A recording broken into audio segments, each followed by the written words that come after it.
WOWT6. This is Heartland Focus. Good morning. Good morning. Welcome to Heartland Focus. I'm your host, Tim Clark. We have a great show for you this morning. We're going to be talking crime prevention and intervention. And then later on, joining me will be Sheena Glover, the only African-American firefighter here in Omaha, Nebraska. And we're going to be talking about what that experience is like, and then really some efforts around recruiting more minorities to become firefighters. But first, I have Deputy Chief Ken Klinger, and he's going to join me, and we're going to talk about what's happening right now as it relates to the state of crime in Omaha, particularly with a event that's coming up, a Native Omaha Days celebration.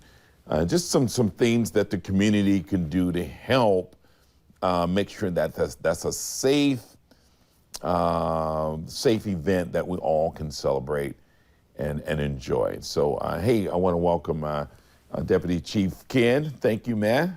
Appreciate you taking the time. Thanks for the invitation, and thanks for having me.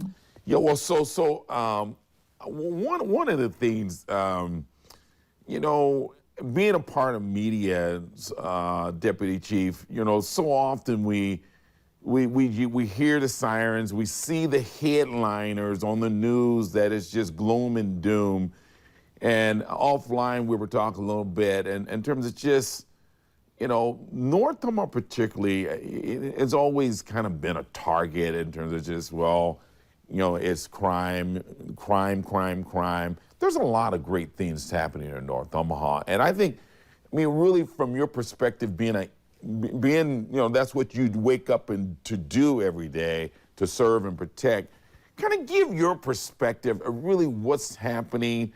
At what state of alert should we be? Should we be in when it comes to crime, particularly in this city and particularly in North Omaha?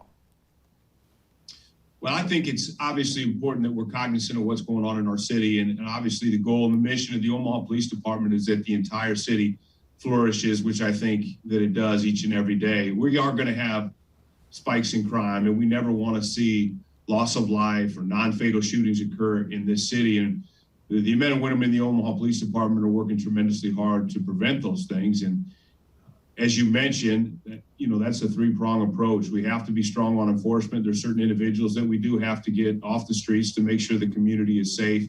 But we also have to be very focused on the intervention and prevention strategies, because the chief has spoke many times, as has most of the commanders with the Omaha Police Department, is we can't arrest ourselves out of situations. So in a city of 500,000 people, we will see upticks in crime, not minimizing any loss of life, but we have tremendous focus on the violent crime, and we're working hard with our community partners to make sure we address those things so the entire city is safe and, like I said, flourishes, and really in preparation for large events. We just finished Cinco de Mayo, the College World Series. There's a PGA Tour event and Native Omaha Days is coming. So we work very, very hard with all the members of the city to make sure all those events go off safely and that the community can enjoy every aspect of those events. No, you said it, and I agree with you. You said we can't arrest ourselves out of this. So therefore it points to prevention. And so really for folks out there, Deputy Chief, that want to be a part of helping, eyes, ears, how do the community, because it's like, you can't do it by yourself. It has to be a collective, like you said, partners. What are some things they can do to help? Well, the community's paramount, right? We don't have police officers on every street corner, and we wouldn't want that to be the case. So the community is really, really integral towards our community policing strategies and things. And really it's as simple as being aware, see something, say something. You hear that all the time, but a few of the incidents that occurred last weekend, some of the non-fatal shootings and even the homicides, many of those incidents were large crowds gathering, and some of those large crowds turned into scuffles and things that occurred. And if people see large crowds gathering, especially with two of the incidents occurring after 3 o'clock in the morning, It never hurts to call the Omaha Police Department and make sure we're aware, ask us to come down and check on things and make sure everyone's abiding by the law. And the incident that occurred on 24th Street, we were only a block away, and the incident still happened. So, but the important thing is to just be in touch with the police department. Call us when you see things that you think might be a little bit out of place. And then, unfortunately, when they do happen, to cooperate with us and give us that information. We've already made arrests on the Travell Mountain homicide that occurred over the weekend, and that's because individuals cooperated. They provided us information, and they were as driven as we are to reduce violent crime. And when the community and the police stand together on that front, the message is strong to those violent offenders that we're not going to tolerate it in the city. So it's really important, Crime Stoppers, making those telephone calls, and then working with us on the intervention and prevention strategies. And Tim, you mentioned it. I mean, focus on the positive things too. The hundreds of kids that are involved in the Step Up Employment Program in North, South, Omaha, all over the city. Some of the athletic events, the PACE events and things like that. The kids are playing baseball in North and South Omaha. Just the tremendous educational opportunities and the different groups that we work with the Hope Center, Boys and Girls Club. There's a lot of great and positive things that are going on with our business partners and our community leaders, and we need to focus on those and pay attention to those as well. And that's awesome. You point that out, and just with the most recent situations, one of the things, the community, people that are standing and watching and seeing that, I guess that's a testament to really, what you just said. You would not have made arrests. You would not have. People can help solve these crimes, but we can't do that. You can't do that by not sharing information and being a part of it. Now, one of the things, what should people do? And I don't know if it's true or not, but that's why I want to do it in the grand scheme of things. But if there's a homicide, if there's a situation, a shooting, and I hear that there was some degree of difficulty getting the fire trucks in, the meds in, and then the crowd everybody was amped.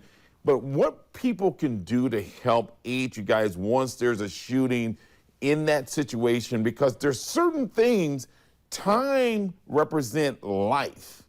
Every minute, every second that is wasted because you got to deal with managing the crowd, it could create a situation where that person may not survive.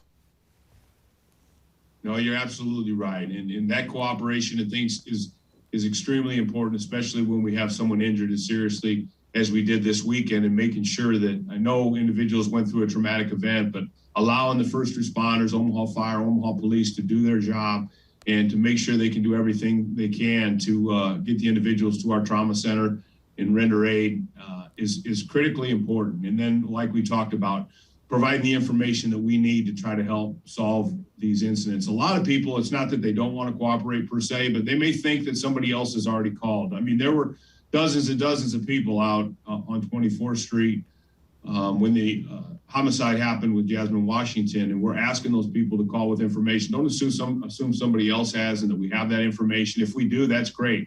But if we don't, you can do it anonymously through Crime Stoppers. You can call 444-5656. All those things help us get the individuals off the street. And we had a homicide and 5 people shot at that location. Wow. Very, very concerning with Native Omaha Days coming up in any event, whether we had a large event coming within a few weeks or not. But there's simple things, and you talked about how the community can help. And really a lot of that is 3 o'clock in the morning, the bars are closed. We talked about it at a community meeting.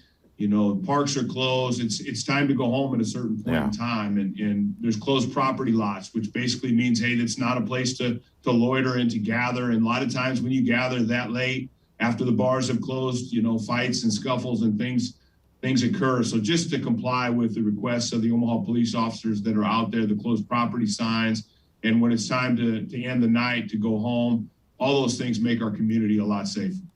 Yeah. And so anticipating that, and I really love that. And it's kind of not, I want to make it very clear that we don't have a police department that is, saying to the community, here's our way, no input. I believe you guys are having these meaningful conversations with elected officials, community leaders, and saying, what is the best strategy to keep it safe for all people and the majority of folks? And that's kind of what I'm hearing. No, that's absolutely right. And that's a testament to this city, the leaders within this city, business, community, political leaders. And the meetings have been going on in preparation for the event, but even in lieu of some of the things that occurred last weekend, the meetings, the collaboration, the communication has been nonstop. As a matter of fact, I'm attending another one here shortly within the next few minutes after we get done here. And that's what's so important, and that working together and making sure everybody in the city knows that we're working collectively to make this the safest community and as prosperous as we possibly can. And that's, you know, we go to Omaha 360 meetings, and the entire meeting, one of the most beneficial meetings I've been around, are everybody in the community trying to find out what they can do and coming up with solutions, you know, and finding ways that they can, you know, come up with solutions. And I think that's what we're moving towards. I know that that's what we're moving towards, because we're all looking forward to Native Omaha Days, and it's neat to meet people from around the United States that come back home, and it's really a tremendous event. We want it to go off unhitched without any issues, and to be the celebration everybody knows it can be. Yeah, right on. And one of the things I say, Deputy Chief, is that those few bad apples, we cannot allow them to spoil it for the majority. Majority of people want to wake up every day and go to bed and wake up the next day and live. And for the ones that don't want that, we got to figure out a way, an enforcement strategy to get them off the street. And I'm in total support of that. And the parents, I think with what you're talking about as far as the closed property ordinance and things like that, at a certain time, we need parents to do their job too. Your kids, there should be some expectation in terms of your kids should be at home at a certain time. And so I think you guys have my support, and anything I can do to help really continue to put that message out there. But it's a collective effort. The community, the parents, the young people, we're in this together. Let's create a safe environment that we all can live, work, and play and enjoy the things that life has in front of us. So I appreciate you taking the time. Is there anything you want to leave with the people, Deputy Chief? No, I appreciate this opportunity. I'm confident we're going to have a tremendous event, just like all the previous events that I mentioned, and just really appreciate the community allowing the police department to work with them to be successful. Right on, man. Hey, thank you, and thank all of the folks in blue. Thank you for what you guys do. I mean, that is a choice of life and death every day, and for that, I want to say gratitude and thank you. And you guys know as well as we know, there's work to be done on both sides, how we continue to strengthen our resolve and strengthen our community, police relationships. And what I like about our police department, you're not afraid of those difficult conversations. So thank you, man. I appreciate you. Thank you very much. When we come back, joining me will be Sheena Glover, the only African-American female firefighter here in Douglas County. Let's talk to her so we can figure out how we can get her some help. Hey, welcome back to Heartland Focus. Thank you for tuning in. That was a great segment about safety. And so I want to thank the police department again for what they do to help keep us safe around here, but they cannot do it by themselves. It's a team sport. We pay them to lead the way and to wake up every day, but public safety is really about what we choose to do as well, because there's just not enough of them to arrest their way out of this. That just cannot happen. And so we got to do it as teamwork. Teamwork makes the dream work. Hey, I wanted you guys to help me welcome Sheena Glover to the studio by way of Zoom. How you doing, Sheena? I'm great. How are you? I'm good. I want to first of all thank you for taking the time and to come on the show, and also congratulate you on your newly born, right? I mean, how many months are we talking about? Well, he's now almost 19 months, so almost Okay. approaching that 2-year mark. Okay. Well, I still consider that new. Yeah, anything under 5 years of age, that's that zero to 5 is where it's at in terms of that time. And so, but yeah, so I got a chance to meet you and really hear your story a little bit, and I just thought it was important to share that story. So if we could, Sheena, talk a little bit about your current position, your role in your current position, and really what's your why behind really what you do and your get up to be a firefighter. Fair enough. So my current role right now in the fire department, I'm a community safety specialist. I specialize in community risk reduction. So I look at the data and the trends that are currently happening in our community, and I try to create programs and ways in which we can navigate reducing those risks to keep our community safe and identify ways to really engage and encourage people to understand what we do and really truly navigate different avenues, especially through the use of education.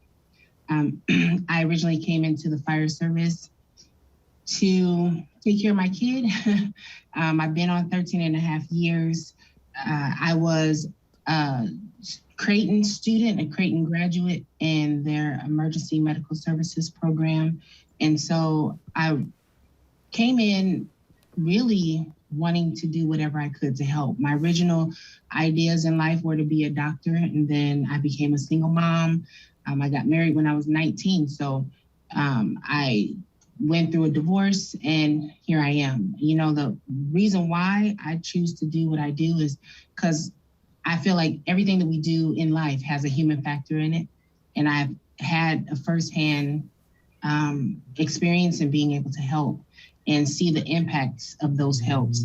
I also have, unfortunately, a sister that's homeless that kind of impacts me on a day-to-day basis. And just understanding what we can do to really change and transform our community by the works and the experiences that we have and the knowledge that we share with others. Yeah, I tell you, that human factor, when you can connect to that as a passion and commitment to change lives and make a difference in one's life, man, that's purpose. That is purpose.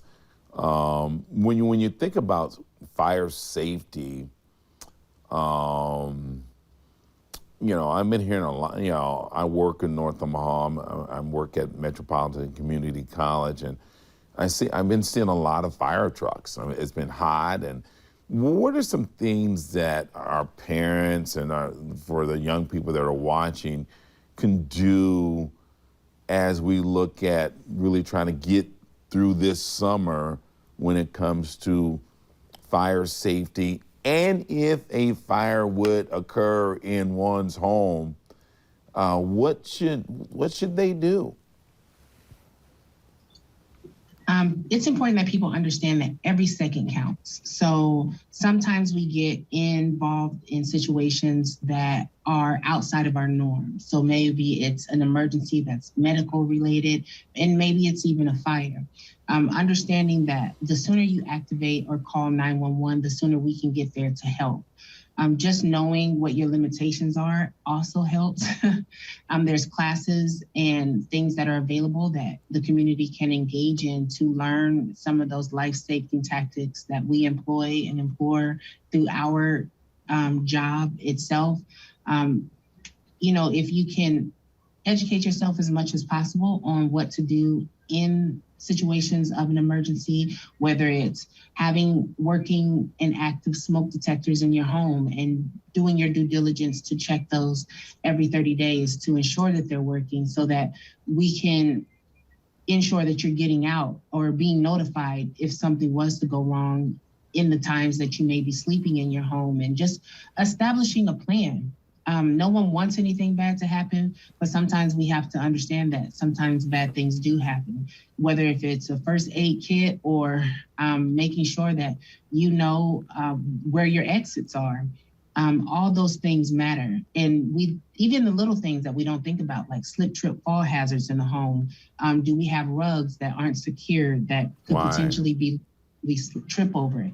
Those things that become those mundane, everyday objects that we may not pay any attention to. That is so true. I mean, but I think you said something that really caught my attention, Sheena. You said have a plan, and really, it wouldn't hurt to role play that plan. Just like, I mean, you probably in your career have been through so many simulation as far as just real life in a simulated situation, so you can get that repetition of, because you said every minute, every second counts. So how you react, how fast you react, it matters. It really matters. So I want to fast forward that. I had a conversation with Deputy Chief Ken Klinger, and I was referencing, this most recent shooting, homicide on 24th Street, and I was just hearing of just, the meds, the fire department was called, and there was some degree of difficulty because the crowds were so large, and it was hard to get the fire truck in there, and then also minutes count. Kind of talk to what can people do, because sometimes you find yourself in that situation where you're trying to aid and save a life. Time matters. Yeah, so even in situations such as that, the community needs to understand that they play a role, whether it's identification that there is a problem that's existing and notifying 911, and understanding that we have to be able to get there. So if there's a crowd and no one's opening up space for us to come through, it's difficult for us to do the job that we're called upon to do. And even if it's understanding that we have to be safe. So ensuring that, okay, someone's hurt, I know that, let me get myself to a place that's out of the way so that they can get here faster. We have to operate under the pretense of we can't help anybody unless we can help ourselves. So if a scene from a firefighter standpoint is not safe, we have to wait till it has been deemed 88 or safe for us to enter or approach to do the job that we're called upon. So just really being mindful of the fact that there's a life there, and we want to do everything that we can to save that life and employ whatever life-saving measures that we have been trained to implement in whatever capacity at the fastest opportunity that we can. So just being able to cooperate, listen to instructions, understand that we are there to help. Right on, right on. Hey, we're going to take a short break. When we come back, Sheena, I want you to share for folks, young girls, young boys out there that may have this as an aspiration, kind of tell them what's first, what should they do to really start to spark and continue that pursuit of becoming a firefighter. We'll be right back. Hey, welcome back to Heartland Focus. I have my guest, firefighter Sheena Glover. Hey, we're out of time. I have to have you come back, but hey, what people that's out there, why should they consider becoming a firefighter? We need everybody, any type of diverse background, diverse experience, diverse mindset. And if you have an interest, there are plenty of programs out there. You can go to Metro, and if you're in high school, there's the OPS Pathways program at Northwest High School. We also have our Tri-County Fire Corps. If you go to www.omaha-fire.org, you can get more information on that. All right, so that's www.omaha-fire.org. Omaha-fire.org. Okay. And I tell you, the diversity and inclusion is so important as we look at building stronger communities, that we really pay attention to diversity and inclusion. And I tell you, next year this time, I would love for you to come back and say, hey, Mr. Clark, I got somebody to join me. So right now, you're the only African-American female firefighter? Yes, we did have. In Omaha? Yes, there was another one, Jane Crudup, but circumstances, she's not here anymore. Okay.